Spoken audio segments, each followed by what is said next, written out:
Jede Reise beginnt mit einem ersten Schritt. Für Hidden Horizon beginnt sie mit diesem Flug.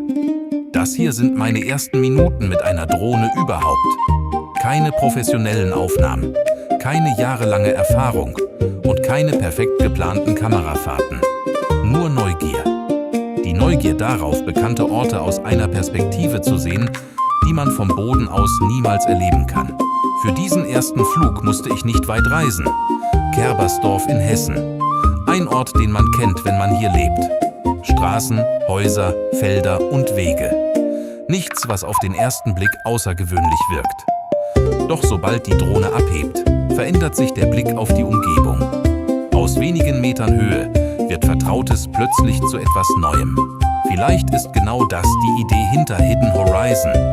Nicht immer auf der Suche nach den spektakulärsten Orten zu sein, sondern die Besonderheiten in den Orten zu entdecken, die uns jeden Tag umgeben. Dieses Video ist nicht perfekt und genau deshalb ist es der perfekte Anfang.